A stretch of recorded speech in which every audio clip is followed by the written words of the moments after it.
అలానే రేపటి ఏకాదశిను విజయ ఏకాదశి అంటారు. సాధారణంగానే ఏకాదశి తిథి రోజున ఉపవాసం, విష్ణు పూజ, విష్ణు సహస్రనామ పారాయణం వంటివి చేసుకుంటూ సూర్యాస్తమయం తర్వాత అల్పాహారం తీసుకొని వ్రతాన్ని ముగిస్తుంటాము.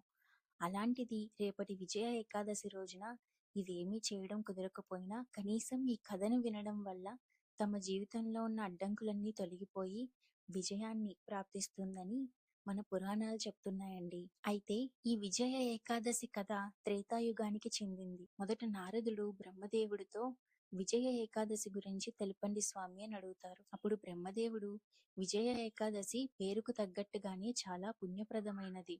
ఇది ఎంతో గొప్ప ఫలితాలనిస్తుంది, సర్వ పాపాలను తొలగిస్తుంది అని చెబుతూ కథను మొదలు పెడతారు. త్రేతాయుగంలో శ్రీరామచంద్రుడు ఆచరించిన విజయ ఏకాదశి కథ. ఇది త్రేతాయుగం నాటి కథ. శ్రీరామచంద్రుడు రావణుడి చెరలో ఉన్న సీతాదేవిని విడిపించేందుకు లంకకు చేరుకునే సన్నాహాల్లో ఉంటారు. సముద్రాన్ని దాటి వానర సైన్యం లంకకు ఎలా చేరుకోవాలి అనే ఆలోచనలో పడ్డారు. ఆ సమయంలో లక్ష్మణుడు అక్కడ సమీపంలో నివసిస్తున్న బకదలాభ్యుడనే ఋషి వద్దకు వెళ్లి సహాయం కోరదామని సలహా ఇస్తారు. అందుకు అందరూ అంగీకరించి ఆ ఋషి ఆశ్రమానికి వెళ్తారు.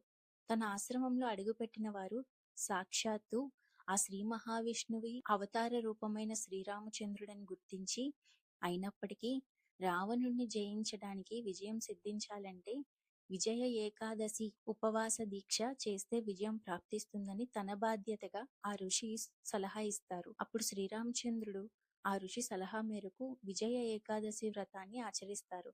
ఆ తర్వాతే సేతువు నిర్మించి వానరులతో సహా లంకకు చేరుకుని రావణుణ్ణి జయించి సీతాదేవిని తిరిగి తెచ్చుకుంటారట. ఇదంతా కూడా విజయ ఏకాదశి వ్రతం ఫలితం వల్లే లభించిందే అని పురాణాలు చెప్తున్నాయండి.